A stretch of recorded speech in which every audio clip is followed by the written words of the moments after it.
that's a very common pattern, is that you think like, oh, the inflation is like slowly going to increase and we'll kind of see it happen. It's like, no, it's like a hockey stick. It's like a pandemic. It's like, boom, like all of a sudden, like March 2020 is the month where COVID-19 happened. So similarly, in the monetary sphere, inflation usually happens almost overnight. I think that moment will happen in the next 15 years, but I don't know when exactly. Servus and greetings from Vienna. My name is Anita Posch. Thank you for listening to Bitcoin & Co., my podcast that's introducing the philosophy, ideas and people behind Bitcoin. Hello and welcome to another insightful interview about the broader implications of Bitcoin in the light of the current crisis. Today I'm talking with Tuur Demeester, who recommended Bitcoin as an investment to his readers at $5 back in 2012. I'd say Tuur is a philosopher with a greater perspective and an historical approach to today's developments. If you have a question about the podcast or Bitcoin, feel free to visit the episode page at bitcoinandco.com/en. There you will find an audio recorder to record your question. For my German-speaking listeners, I relaunched the German version of the podcast and teamed up with Daniela Schlicht to dive into Bitcoin and its implications and developments bi-weekly. You can find it on bitcoinandco.com/de. Before we start, a message from my sponsors. Not your keys, not your coins is one of the basic rules in Bitcoin. Therefore, I definitely recommend using a hardware wallet, which is what most professional crypto experts use. For those who have problems or difficulties with the technical requirements and constant maintenance of hardware wallets for long-term safe storage, there is the card wallet. The card wallet is a very simple and secure solution for long-term storage of Bitcoin and Ethereum. No software updates needed, it's 100% offline and it leaves no traces on the blockchain.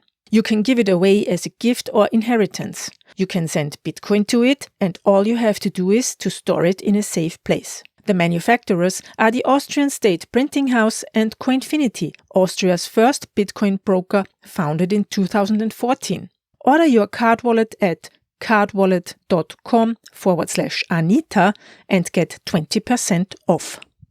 If you're interested in more Bitcoin-related podcasts, then check out the Let's Talk Bitcoin network at letstalkbitcoin.com, where you can find a number of other highly relevant Bitcoin podcasts today.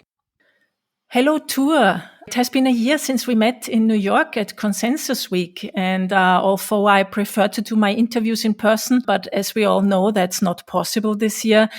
So I'm happy and glad that you found the time to be here online with me. Hi, Tuur. Hi, Anita. Good to be here. Tuur, I really appreciate the work you're doing and also your tweets. I think they are very thoughtful, well-balanced, and for me, as I do not have a financial background, I can learn something new every time. Please bear this uneducatedness in mind as I might be asking newbie questions in the following minutes. Yeah, of course, and I'm really glad to hear that, to an audience who is not full-time economist or analyst, that what I put out is still accessible enough. And I mean, for me, I always try to learn more. So it makes sense to, maybe that's why, I try to explain things to myself as I learn. So maybe that's why I've managed to stay accessible. That's great. And I would like to talk with you about your paper that's called the Bitcoin Reformation. You published that at the end of last year, and you are drawing comparisons between the Dutch Reformation in the 16th century and the emergence of Bitcoin in this century. This will bring us, I guess, of course, to the single most talked topic at the moment, COVID-19, and your thoughts about the impact of this crisis on the Bitcoin Reformation. But before we get into this, please tell us your story. What's your background? What is your profession? Well, I guess I've always wanted to kind of be a writer somehow. and weirdly that has worked out. Like early on, of course, it's really hard to make a living writing, and so I would just like, I guess I went to university and I dropped out a few times. I tried different things. I tried like philosophy and African studies and even political science briefly and economics, and none of that really stuck for me enough to want to pursue it to the end. So I dropped out. I did translation work. I translated a big book about the business cycle from English into Dutch. Um, and then also on the entrepreneur side, I did a few things. I co-founded two little private schools, Sudbury schools, one in Belgium and one in Holland. And then I also co-founded the Rothbard Institute. So that was an academic oriented organization, like not very big, obviously. It was all very small, but we did publish a number of books and organize some events. And it was all very Austrian economics, philosophy of law focused. And so eventually, as I was learning about the history of banking and finance, I just got fascinated and worried about the current environment, because that was 2005, 6, 7. And so in 2007, we did start seeing some trouble on the horizon. So I really started working on like, how can I be financially independent? How can I use some of the knowledge that I've gained? And so eventually that culminated into a financial newsletter. So I found, or I launched that in 2011. And so that was just a subscription-based newsletter. People would just pay me an annual fee, and then they would get my newsletters in the mail, and I would respond to their questions. So that was in Dutch. It was called Macro Trends. I really enjoyed that. I was able to really kind of put a lot of my research focus into that, and also help myself in the process, because I was paid full time to do research.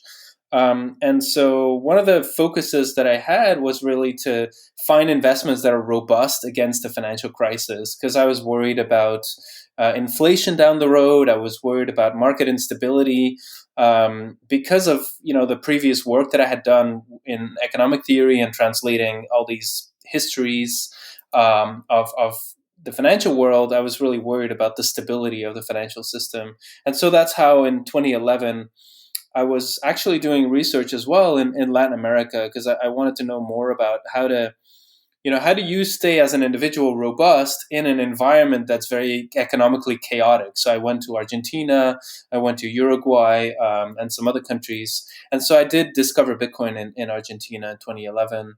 And then eventually in 2013, I decided to go full-time Bitcoin. Um, I made a few,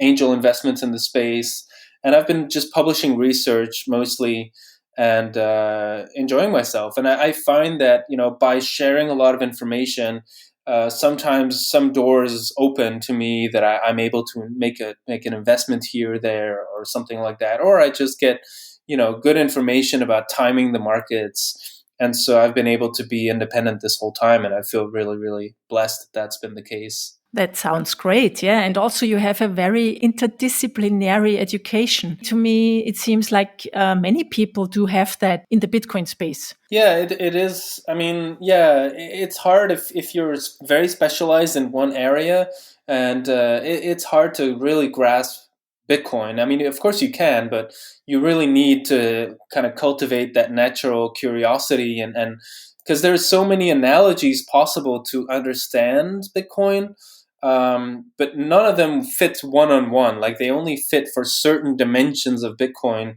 And so I just feel like it is really a plus if you already have like a natural, if you just have natural joy in dipping your toes in different types of waters, that really helps kind of thrive in Bitcoin. You said you translated to Dutch. Do you have a European background? Yeah, I grew up in Bruges in Belgium. I lived there most of my life. I lived also 1 year in Norway. I lived about 2 years in the Netherlands. So yeah, until 2014, I lived in Europe. And do you miss Europe in a way, the way of life or living here? Yeah, I do. I mean, there's a lot of things that I really enjoyed. Like I enjoyed just riding my bike everywhere.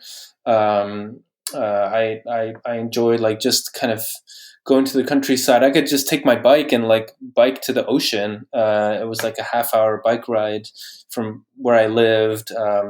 There's like the everything is historic. That is just always interesting. That there's this kind of context, like you live in history, like you can just see a building that's 500 years old and another one is 100 years old, and so there is something to that. But of course, there's things that I absolutely love about the United States, and so to me, the balance is on the side of the U.S. all in all. But yeah, for sure, there are things that I miss about living in Europe. The museums as well. There's just so much, just things to enjoy there.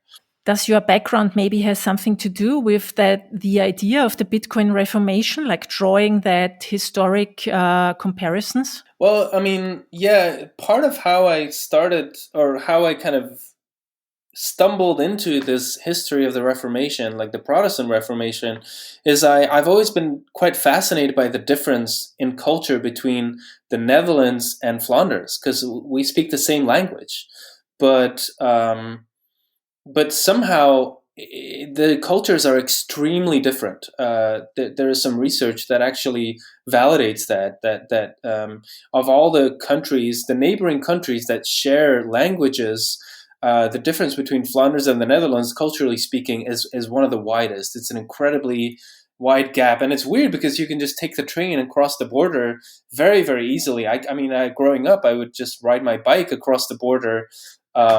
It's like a 1 hour bike ride, and then I would be in the Netherlands. But there's really a lot behind why the cultures are so different, and that goes back to the Reformation. So it was kind of this. I thought I was sidetracking, and I was just kind of as a hobby, I was kind of researching the history of my country, and then I stumbled into this incredible, rich, and fascinating, and dramatic, and very scary period of time of the 16th century, and it's just it still fascinates me. I feel like I missed out not learning about this earlier. Can you maybe walk us through the paper? Like you have a part with 4 preconditions, and then you draw conclusions in a way, or comparisons to Bitcoin today, or the emergence of Bitcoin. Can we maybe start with the preconditions and you explain Sure. what you mean with it? So to me, when you think about like revolutions in thought or revolutions in society, you can look at like, oh, this happened at the time. This, whatever, like Franz Ferdinand, who was assassinated, and that was the start of the First War. But those are like the superficial analyses where it was like something happened, and then everybody pointed at that as like, oh yeah, that was the start of this big change.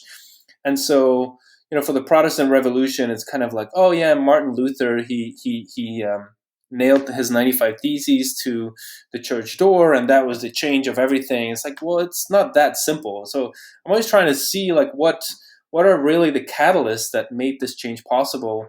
And so to me, the whole religious debate is of course important, but it's not necessarily getting the essence of why the Protestant Reformation happened. And so to me, what really was the precondition for the Protestant Reformation was the fact that you had this giant monopolistic service provider, which is the Catholic Church, and they were rent seeking, which means that they were probably overcharging a lot for their service, but because there was no competition, they could just do that.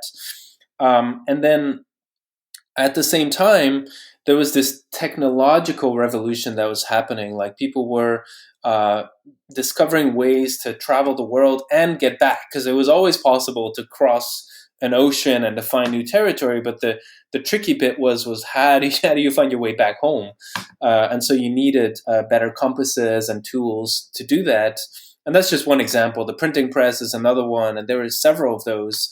And so because of this technological revolution, all of a sudden change became easier in society. It was easier for people who had different ideas to spread those ideas. It was easier for people who had a different mindset to make a new life for themselves. Like you didn't have to be nobility to kind of end up being wealthy. For example, there were new ways you could become a merchant and trade and things like that. Also, cities would start specializing across Europe. In particular industries, and so then you could become a very specialized individual. Like, for example, in Flanders, in Antwerp, it was a huge hub for painting. Like, the Flemish painting is still famous, and so if you were very talented, you could travel there and make a career. And so so there was this new emerging economic class, and I think that group was also important for the Reformation, that they had some kind of common identity. They had something, their freedom. They loved that. They wanted to have their own beliefs and doing things without having to ask permission to everybody else. So that was important. And then finally, I think that the fourth precondition is really that these people also needed to, doing a revolution. It's like either you have to have nothing left to lose, which is like, the French Revolution, where there was just terrible hyperinflation and so much suffering that people were just like, screw it, I'm just gonna go into the street and we'll see what happens. Or you need credible strategies to defend yourself or to escape. And so that, I think, applies to the people in the lowlands in the 16th century, 17th century, is that not only were they under threat because the Spanish wanted to annex the Netherlands, they sent this huge army from Spain by foot, which is in itself an incredible story, but they sent this huge army to just conquer the Netherlands and make it Catholic. And also prosecute and burn a lot of the heretics who were Protestant. But also they actually had a real option, because they had, they were raining the oceans with their boats. Their seafaring industry was huge, and so they had a big fleet. And so you could always, if you were somewhat, even if you had little means, you also had the option to flee to the UK, for example. I mean, at the time it wasn't called the UK, but you could flee to England or to other places.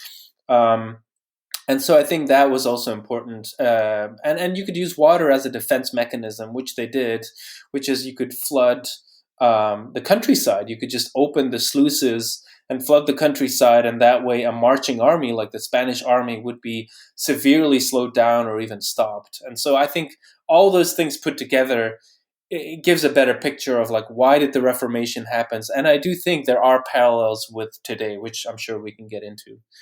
Yes, and I would like to start with the first one, because I think it's one of the things most people never think about, or we don't have the education.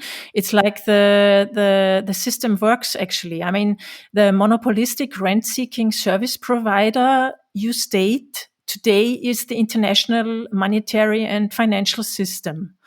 And you say this controls wealth and pensions. How does this work, and who is actually profiting from this system? Because I think it's not people like me and you. Yeah, probably not. So yeah, that's exactly right. The international monetary and financial system, and I have that definition actually from the BIS, the Bank for International Settlements in Basel. And because it's similar to the Catholic Church, like when you say that, it encompasses a lot. Like, it wasn't just the Vatican; it really was this multinational organization that had branches everywhere, and churches and priests and bishops. And so similarly, the international financial system today is not just the Federal Reserve or something like that. It's really this network of banks. And of course they do provide services, and that's part of the tension that we see in society today. Like, some people are pointing out, like, yeah, but they actually do important things, and they make sure that you can get loans and this and that. And so the argument is that, yes, of course, that's true, they do that, but they are still a monopolistic service provider. Like, there is only one money or one monetary system, and that's centrally decided.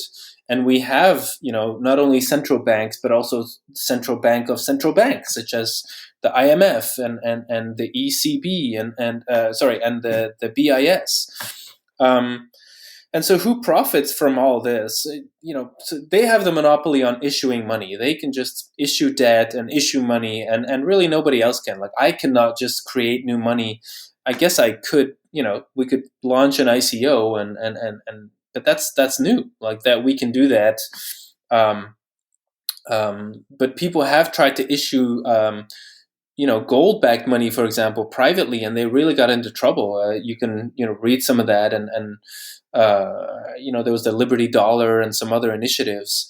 And so if you challenge the monopoly of money, you can really get into trouble. And who profits from it is the people that issue, that are the debtors, basically. Because, if I save in euros or in dollars and I have 1,000 or 1,000,000 of it in my bank account, if somebody else issues more money, then my supply of money gets diluted, and over time it'll lose value. So I lose. If I'm a saver, I lose. But if I'm a debtor, I owe somebody else $1,000,000.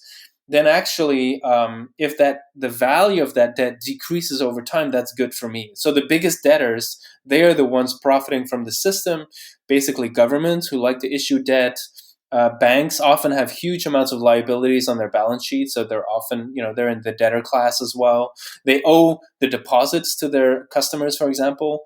And then, of course, there are, large companies, blue chip companies, and things like that. But that's more secondary. I'd say the first ones are the banks and the governments. We already have Bitcoin lending. Isn't it quite the same? I mean, I could borrow someone my Bitcoin. Okay, I can't create more Bitcoin out of thin air, but I can gain interest from it. Where's the difference here? Yeah, so the difference is that when you lend out Bitcoin, you run a real risk that the other person or entity is not going to pay you back. And if they don't pay you back, there's nothing you can do. If they went bankrupt or whatever, there's just, you lost your money.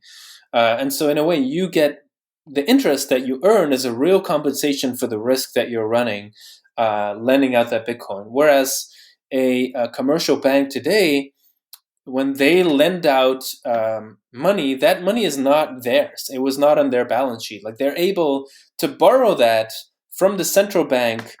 And then, so when they run into trouble, they can just borrow more. And that's part of what these bailouts are. Like, they get these giant loans created out of thin air from the central bank. And the central bank then has an entry on their ledger that says, oh, this bank owes me so much. But really, if the bank is big enough, it doesn't have to pay the money back. So do you see the difference where, like, there's really no existential risk for the bank when they don't run their business very well? They are going to get a bailout. And that's why they call the central bank the lender of last resort. Like, you can always knock on the central bank's door and get more loans. Of course, only if you are a bank yourself. Like, you and I as individuals, we can't go to the central bank and get a 0% loan. Exactly. So the parallel with the Catholic Church is the separation of state and money now, because we have the separation of state and church, at least on paper in Austria. And now Bitcoin would be the separation of state and money. Well, I guess as a new, you could argue that, but to me, it's more like the fundamental change that happened back then was freedom of religion. Like, of course, in the long run, because it was a slow change and it was not applied equally. But like, that's why I bring up the example of New York City at the end, because the reason why New York City was so incredibly such a success story is that it was not founded as a religious outpost. Like, a lot of these early colonies really were like religious-based projects, where it's like, we are going to proselytize and expand our territory and convert and all that. And Manhattan Island was just a trading post. It was not at all religiously focused. It was actually profit focused. And because, religion really gets in the way, religious doctrine gets in the way of free trade, that's why they said, okay, let's be tolerant for any kind of religion. And at some point they allowed Jews in and they allowed Muslims in, etc. And so it became this melting pot. And of course, since the most successful trading hubs in the world have freedom of religion, of course, because you want talent no matter the religious background. And so I think that for Bitcoin, for this reformation, the ultimate outcome is going to be freedom of money, monetary freedom, so that you are not constricted to only the euro or the dollar, but you can really, truly, freely choose in which money you save, in which money you pay taxes, in which money you incur debt, any of that. Does that make sense? Yes, sure. Do you think that we will have a lot of different currencies in the future, like to have a freedom of choice, or will it be Bitcoin only? So like some people think. I think that it's going to be a long tail still, because of it's so easy to just launch a new coin and all that. So I think that there's going to be at all times from now on, because at all times we'll have 1,000 altcoins. But the question is, of course, how much are they going to be worth? And so I think that the long tail of cryptocurrencies is going to be small. I think the Bitcoin market cap is always going to be 80 or 90% of total. And then we'll have all kinds of other experiments that go on which is good and healthy. I love that. Let 1,000 flowers blossom. But so that's how I see the long term. And then, of course, I think that fiat currencies are not going to disappear overnight. Just like, the Catholic Church is still around. We had the Reformation 500 years ago, and of course it declined in power, but it's still around. And so, yeah, I think that governments are going to keep trying to issue currency and have their own projects and initiatives. And that'll also be part of the monetary world. And I think that also the most successful economic trading hubs are going to be the ones, maybe like Panama today is one of the few countries that does not have a central bank, as far as I know. They just allow other currencies to circulate. And I think that kind of model is really going to be the key to economic success in the future. And your third precondition is the youth, millennials, young people who have different views on the future, who have lived with the internet from the day on they were born. And you are citing a survey by Facebook that says that only 8% of millennials trust financial institutions for guidance. Do you think that they will trust Facebook and Libra more than Bitcoin, maybe? Yeah, well, I mean, I think everything will depend on performance. I mean, if Libra manages to keep its purchasing power and do the job in a good way, then yeah, maybe people will trust it. Similar to the merchants in the Netherlands of the 16th century and founders, some of them were successful in their activities and other ones weren't. And so to me, just the simple act of moving away from the fiat system and doing this kind of monetary heresy is the essence of this revolution. And so whether people make the right decision because some of these merchants made stupid decisions and they lost all their money, but they were still part of the Reformation, if that makes sense. And so I think similarly, I could have my idea about where Libra is going to go and somebody else has a different idea, but I think what matters is that people start demanding for alternative paradigms. Then in the next step, you're talking about the new financial economy during a reformation that was formed, starting with banking. Can you talk a little bit about that, please? And the parallels to today?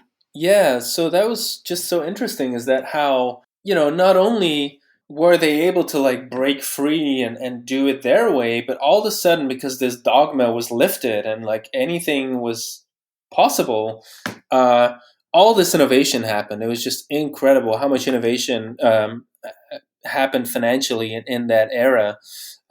So, obviously you had 100% reserve banking with the Bank of Amsterdam, which was just an incredibly respected institution for the next 200 years.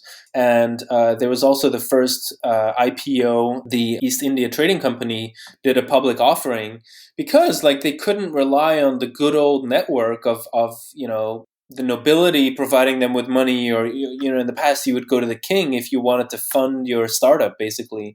So this was a startup that did not have a court to go to get money. And so they went to the public and said, like, hey, do you want to finance our initiative? We'll give you a certificate and you can become part owner of this enterprise. And so that was the first IPO that happened. And then over time, those shares were used as collateral for borrowing, which was also historically very important. And it allowed the interest rates in the Netherlands to be one of the lowest in Europe, because this company was so strong and reliable and did so well that it was just excellent collateral for all this economic activity. So those are just a few examples of really the innovation that happened. Also, the insurance industry, which it's Europe wide. Like there was some in Venice, there was some in the other trading hubs, but important innovation also happened in the Netherlands because you were going on these long expeditions, and so what do you do if something goes wrong and you don't want to lose your entire investment? So maybe you're willing to give up a little bit of upside just to be made whole in case the ship perishes or something. And so that's kind of where the insurance industry emerged from. So just really, really interesting. Also, what's it called again? These contracts that are kind of the predecessors to the insurance industry. Oh yeah, annuities.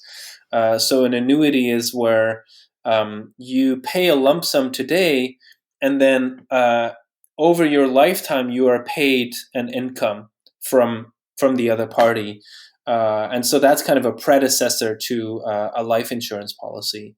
So just all this stuff happened, and I think it makes sense that it went together, that it was the freedom that allowed for the innovation to happen, but also the constrictions of, they couldn't rely on the good old way of doing things. They had to do it in Holland, where it was being, there was lots of floods, there was lots of threats, there was just so many constrictions that it really forced them to be innovative. And I think we're seeing similar things in the Bitcoin industry today. Like you can't just, go to the central bank and get a big loan. You have to be innovative. And so, for example, I don't know, like BitMEX has their own insurance fund. Like if they get hacked, they have some Bitcoin to spare to then pay out the people that would have lost money otherwise. So that kind of stuff. That's what you mean with self-insurance in the form of a reserve fund, because Yeah. I didn't know what you mean by that. Okay, I understand. Then you also say it's hard to insure Bitcoin because there are so many risks. And one of this is, given how globally saleable Bitcoin is, even nation-state attacks cannot be ruled out. Do you mean that nation states could buy so much Bitcoin, or that they still can overtake the miners and drive a 51% attack? Yeah, there's different kind of attacks possible. I mean, technically, of course, like, yeah, what is it now? I don't know how much you would need to pay for a sustained 51% attack, like probably like a couple $1 billion at least. So yeah, that's always a threat, but I think that the 51% attack is quite misunderstood in terms of what it can do. Like there's really some limitations. The network is really governed by the economically important nodes, not really by the miners. And we saw that with Bitcoin Cash, like, which was, in a way, you could argue, an attack by the miners. They started mining this fork, and then basically you could split off. You could basically decide to follow the miners and go into Bitcoin Cash. But because the economically important nodes decided to stay with Bitcoin, all the wealth, or almost all the wealth, stayed in the Bitcoin network. And so eventually those miners just shot themselves in the foot. They were just mining an economically unimportant coin. And eventually most of them just went back to mining Bitcoin and kind of falling back in line. So yeah, nation state attacks are possible, but I think just it's kind of doomed to fail mostly. But of course, nation states can also attack exchanges. They can try to hack things. There are North Korea is kind of infamous for trying to hack into accounts of individuals and exchanges. So that's already happening. So it's just something to keep in mind, that like the threats are not insignificant. These are serious matters, and of course, if more nation states get into financial trouble, we can probably see this escalate, where we really get kind of a cyber warfare happening. And they try to build their own currencies, their own cryptocurrencies, mostly permissioned currencies. Yeah, exactly. Yeah, for sure they would try that, and some of them will even force their population to use them, which I think is only going to ruin the economy more. I mean, that's one of the worst things you can do. If you want your country to fail economically, what you do is you create a horrible currency and you force everybody to use it. It's just like, it's making everybody poor almost instantly. And so that also means that tax revenues go down the more you try that. We've seen it of course, in Zimbabwe, Venezuela. And eventually what happens is that there's a new generation of politicians, and they're like, okay, we want a bigger economic pie, so we're going to dollarize the economy again, or allow for monetary freedom again. So it's just one of these sad. You can't even call it experiments, because it's so clear that it always fails. But it's one of these sad phenomena that you see happen over and over. And I really saw that in Zimbabwe. I mean, you're completely right. This is exactly what's happening there since 40 years. Yeah. It's very sad, and it's so painful, and it just, eventually all I hear from Venezuela as well is like people just say, "I wish I had left earlier." Like it's like an economic death sentence. Interestingly, you do not mention the possibility of Bitcoin being used as a medium of exchange in the report. It's all about Bitcoin lending, underwriting, initial exchange offerings. Why? Oh yeah, well, because to me that's the last phase of the process of an economic good becoming a money. It's like the first phase is just it's a collectible. The second phase is a store of value. The third phase is medium of exchange, and then the last one is really becomes a standard, and everybody refers to everything else as being expressed in that money. So for me, it's just a bit early, and I feel like there's just been. I kind of want to, maybe it's just like I'm grinding my teeth a little bit, because I feel like a lot of people have jumped to that much, much too quickly. Like it's going to take a lot of time for Bitcoin to become a medium of exchange, and it'll be very mature by the time people really recognize it that way. So I didn't feel like it was necessary. That's why also, like, to me, Bitcoinization is not the final stage. It's really that monetary freedom that I think will matter. What's the time frame you're talking about, like the different phases? Yeah, it's hard, because it's kind of like, to me, Bitcoin is just the better technology, like compared to the traditional financial system. And I'm not talking about all these intricate functions. Of course, like the financial system is very mature and has derivatives and all kinds of like things that are not existing in Bitcoin yet. But from a basic foundational point of view, by enforcing digital scarcity, Bitcoin clearly is the superior technology. And so I think it will win in the long term. But then how fast is more, to me, it's almost a question of how fast can the traditional system fail. And so it's kind of similar with the Protestant Reformation, is that you had these excesses that were happening, like just way overcharging people. And then if you combine that with an economic crisis, then people start to rebel.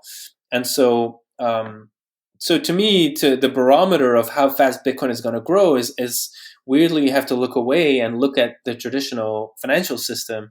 And so I see these accelerating bailouts as really a canary in the coal mine. I think it's really a sign that the system is deteriorating pretty quickly. We're talking about airdropping people $1,200 in their bank account. We're talking about platinum coins that are worth $1 trillion each. Like these crazy ideas all of a sudden are becoming taken seriously. And so as the inflation accelerates in the traditional system, I think it could be in the next 10 years, the world could look extremely different. 10, let's say 20 years. So in our lifetime, I think in our lifetime, the monetary landscape is going to change absolutely radically. But it's very hard to predict how fast, because, it's the problem also when you talk to people whose currency collapsed. It's kind of like, how did it happen? You ask them, like in Mexico with the peso crisis, or you talk to them and they're like, well, everything seemed to be going fine. And then all of a sudden, everything changes. So that's a very common pattern, is that you think like, oh, the inflation is like slowly going to increase and we'll kind of see it happen. It's like, no, it's like a hockey stick. It's like a pandemic. It's like, boom, like all of a sudden, like March 2020 is the month where COVID-19 happened. So similarly, in the monetary sphere, inflation usually happens almost overnight. I think that moment will happen in the next 15 years, but I don't know when exactly. You were talking about scarcity, like the 21 million cap supply of Bitcoin. And one argument always is an economy needs the possibility to control and manipulate the money supply. Otherwise, it can't grow and it will not flourish. Is this true? It seems many Bitcoiners say there's another way possible. How can this work? What's the argument on the other side? What could I answer these people? Sure, yeah. Yeah, it's to me it's, and this is Keynesian economics really. It's what John Maynard Keynes was famous for. This metaphor that like the economy somehow is an engine, and that like, you know, the money supply is like gasoline or lubricant. Is like, yeah, if the engine is not running very well, you have to just throw more gasoline into it and then it'll like start run faster.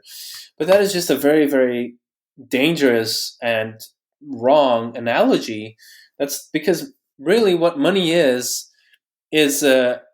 like you mentioned it, medium of exchange, right? So it's kind of, it's almost like it's like a language. That's a much better analogy. Like money is like a language. It allows us to communicate. It allows the entrepreneur to identify whether he's doing well or not, whether he's making a profit, which means he's doing well, his business is sustainable, or not, he's making a loss. So accounting is just so important to the economy, even, you know, for us individually. Like, are my finances healthy? Well, we need money to measure that.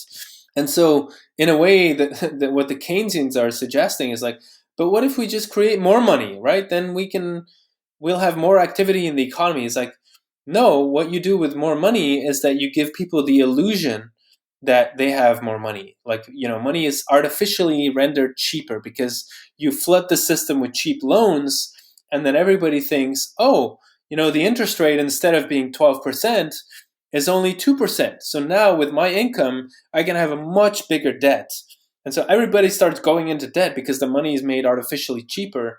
And then eventually, of course, we see the debt crisis where their income starts to decline because of other circumstances, and they cannot pay back the debt. And then the lie is revealed. Like, everybody was fooled into thinking that they were much richer than they actually are. That's one of the big criticisms of Austrian economists when they criticize other schools' analysis of the business cycle, is that Austrian economists, and I feel kind of self-conscious talking to you because you're Austrian, but I mean the Austrian school of economics, you know, the Austrian analysis is that the seed for the bust, the seed for the crisis, is sown in the boom. So the boom is really where, like the 1920s, the boom of the 1920s, that was an artificial boom. It was because of money creation. Central banks had only, you know, were brought into life in the US in 1913. And so cheap credit was injected in the system. And for 15 years, there was this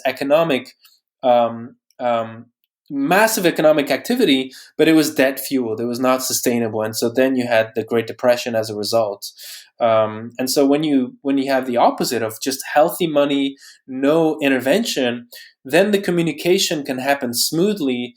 And of course, there will be, you know, times when there are some problems, but recovery is a lot faster because the economy as a whole is not fooled, because the interest rates are actually communicating the genuine amount of savings and debt in the economy. And I think it's maybe important to just kind of touch again on the interest rates, because, you know, it's a thing, and we hear about it, and the central bank is lowering interest rates or raising interest rates, like it's kind of this lever that they're using to manipulate the economy. But if you really think about what interest rate is, it's just the price of money, like the price of liquid capital in the economy. And so when you talk about an interest rate of 10%, it means that, you know, there is not as much capital available to lend out than if the interest rate is at 2%. And so right now, when we're talking about 0% interest rates or very low interest rates, it means that the money is incredibly cheap, right? But that's not natural because this interest rate is set by the central bank. They are pushing new money into the system for very, very cheap because they want everybody to keep spending and keep borrowing. But that's very unhealthy. And so that's why there is going to be an interest rate shock eventually. We're going to go back to normal. And that means that first we're going to have a period of extremely high interest rates because there is no genuine saving in the economy. Like most people are in debt. Like most people don't really have, if you make the balance of all their liabilities and assets, they are in the red. And so without the help of central banks, there is hardly any real money to lend out. And like we talked about earlier, if you lend out your Bitcoin, you run that risk that somebody's going to run away with it or they won't pay you back. So I think, thinking about interest rates is really important to understand how weird things are. Like right now, the interest rates are the lowest they have been in 1,000 years. Like I'm not exaggerating. So this is just a sign of how unhealthy the economy is. I mean, yesterday you tweeted about the Fed buying the debt of cities and countries. How can this work? I mean, does the Fed then own a part of the cities or? Yeah, so far it's just debt. It's not really, equity. But of course it means if you are indebted to the Federal Reserve, then of course you kind of have more political loyalty to the Federal Reserve because they are your sugar daddy or they're the ones who are bailing you out. So for sure there is a political significance to this. Similarly, if the Fed buys other things, that you kind of there's a power element to it. But ultimately, I don't think they will ever force these cities to pay the Fed back because why would they? The Fed can always make new money. Why would they force austerity on everybody else? This is just going to continue, in my view. They're going to bail out more and more and more people until eventually it's like the economically strong nodes in the Bitcoin network, like people who are holding on to dollars and who believe that the dollar have value. Those are the people ultimately in control of the dollar, not the Federal Reserve, right? Because if those people sell their dollars and look, I'm sick and tired of you just printing more trillions. I'm just going to sell all my dollars. I don't care. I'll have gold. I'll have Bitcoin. I'll take care of myself. Well, then the Fed is powerless. Then it's clear that the emperor has no clothes because everybody sold their dollars and they're worthless. So yeah, it's weird. It's just like this common illusion that we all have that the Federal Reserve has the power. Yeah, and I think it's a private company, and also I've read that Blackrock is consulting the Fed very intensely. Isn't that a little bit weird? I mean, are you concerned about those constructions? Yeah, it's inevitable, right? It's like the Vatican, who the Vatican was like the Fed of way 500 years ago. They had so much power, and then there was, of course, nepotism, where for example, there was this big vanity project in Rome where the St. Peter's Cathedral, which was extremely expensive to build. And so they just decided to raise a new tax on people of faith. And so that in order to get into heaven, you had to pay this special tax. And then that would go to St. Peter's Cathedral, to that construction.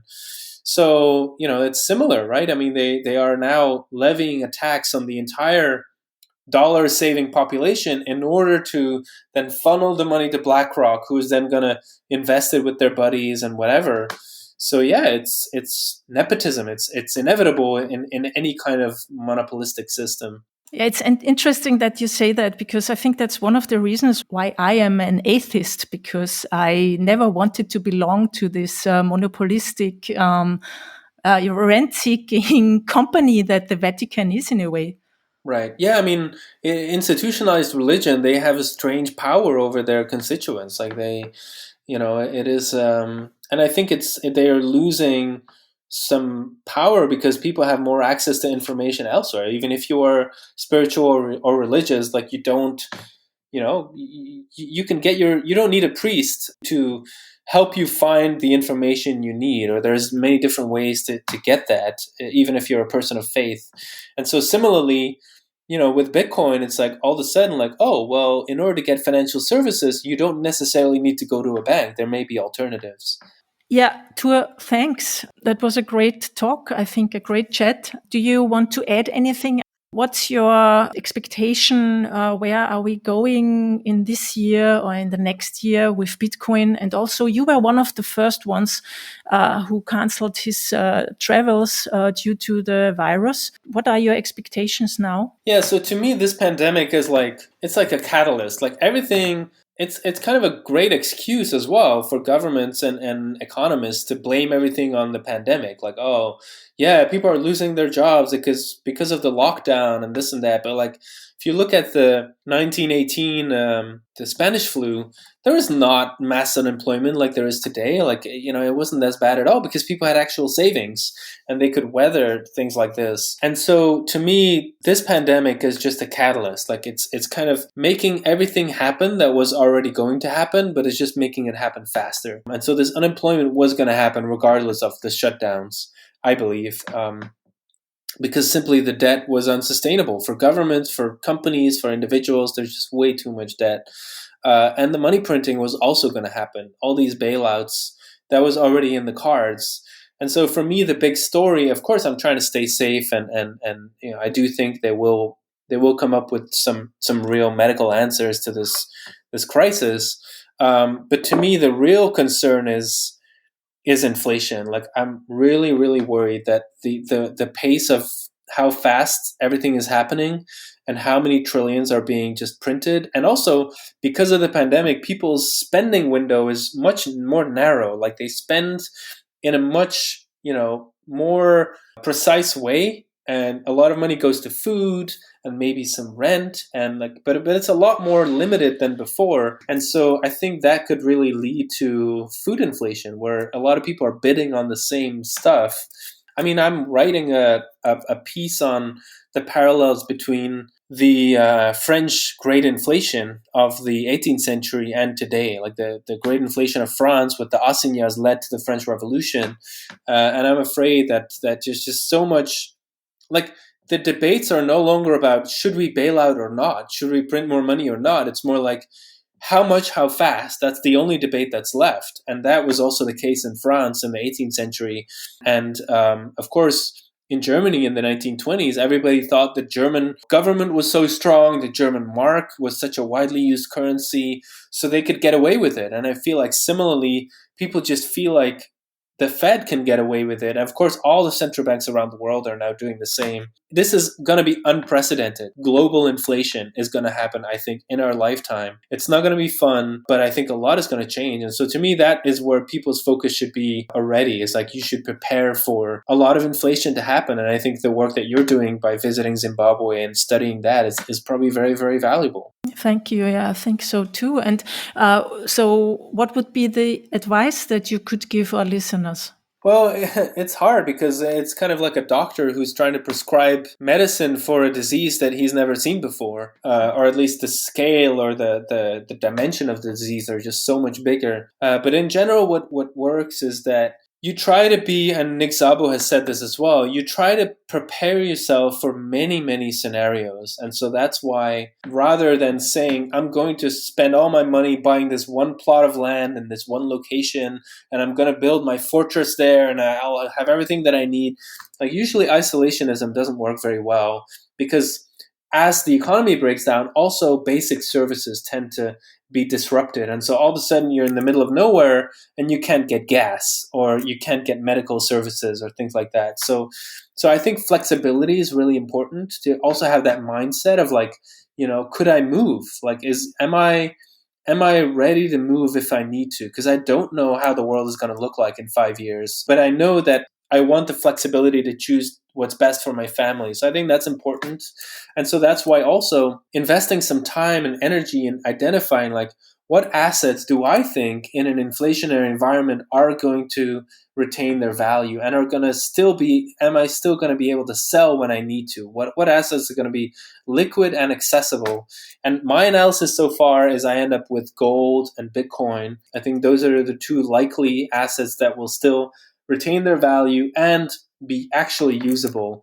And so if you have that, then you can cross the border, or then you just kind of keep your options open. And of course, frugality, I think, is important too. Like you try to not overspend and try to be a saver, because savers are in the minority right now. If you can try and be a saver, you should be able to do quite well in a period of inflation. And then also just prepare for a political change, because like people go crazy, like get really scared during a time of inflation. It doesn't last forever. It usually lasts between 2 and 5 years, like a serious hyperinflation. And in the West, it tends to go over a bit sooner. It's usually between 2 and 3 years. And then in Latin America and other second, third world economies, it's usually a bit longer, like 3, 4, 5 years. So yeah, like that's a period, like it's like a war. It's like financial warfare, and you just have to weather it, and things are going to be crazy. And so emotionally, I think you need to prepare for that as well, is that like just try to really understand that this won't last forever. There will be another side to this. This is just a difficult period of big change, and you can get through this. I think the emotional, psychological aspect is really important too. Wow, yeah. Thank you very much for your insights on that. Please tell us, where can people find and follow your work? I would just say Google my name. I think the first result is my Twitter account. So I'm always just doodling and just sharing what comes up. And then probably number 2 is sometimes I post things on Medium. So I have like a medium.com blog. And are you working on a book? Because you first said you want to be a writer. Yeah, I have several projects in the work. I'm not ready to like share publicly, but like I guess the general topics are like, one project is about philosophy. Then there's one about, I guess you could call it history and popular culture. And then I guess very vaguely, there's also, I guess I would like at some point, I think, write a book about like the culture of Flanders, which I'm fascinated by. But that's really down the road. That's not what I'm working on right now. And then also I have a pretty beefy article in the works about hyperinflation. Oh, I'm curious about that, and count me in. I'm going to buy your books. Thank you. I'm flattered. And maybe they won't be like, I mean, that's one of the things. It's like being like out there. It's nice because I'm less reliant maybe on a publisher. Like maybe I'll find some kind of audience if I put it out myself. So I guess that's another way. I'm just trying to be self-reliant, is to kind of, build your own email list and things like that.